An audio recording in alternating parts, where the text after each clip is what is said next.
ஃபுட்டுங்கிறது எவ்வளோ ஒரு இம்பார்ட்டண்ட்டான ஒன்று. என்ன இம்பார்ட்டன்ஸ்? பசிக்கு சாப்பிட்றோம் அப்படி கிடையாது. இன்னைக்கு எல்லாரும் டேஸ்ட்டுக்கு சாப்பிட ஆரம்பிச்சிட்டோம். பசிக்குதோ பசிக்கலையோ அதை எடுத்து கொஞ்சமாக அதை எடுத்து வாயில் போட்டால் தான் நமக்கு ஃபுல்ஃபில் ஆகுது. வயிறு கேட்காது, பட் மைண்ட் இருக்குல்ல, இதை சாப்பிடுன்னு சொல்லிக்கிட்டே இருக்கும். இதுதான் ஓவர் ஈட்டிங், ஸ்ட்ரெஸ் ஈட்டிங். ஒரு ஹாப்பியாக இருந்தாலும் சாப்பிடுவோம், ரொம்ப சேடாக இருந்தாலும் சாப்பிட்டுக்கிட்டே தான் இருப்போம்.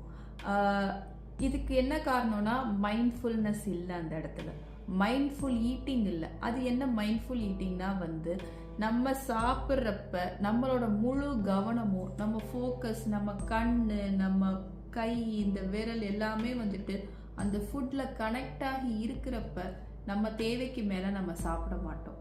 ஆனால் இப்போ நம்ம அப்படி இல்லை.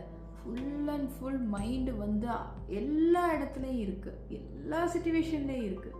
So in order to balance our emotions, what we are doing is we are overeating.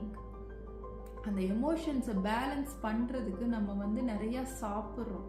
சந்தோஷம் வந்தாலும் நிறையா சாப்பிட்றோம், சோகம் வந்தாலும் நிறையா சாப்பிட்றோம். ஏன் சாப்பிட்றோம், எதுக்கு சாப்பிட்றோன்னு நமக்கு தெரியல. ஸோ மைண்ட்ஃபுல் ஈட்டிங் ரொம்ப ரொம்ப முக்கியம். தேங்க்யூ.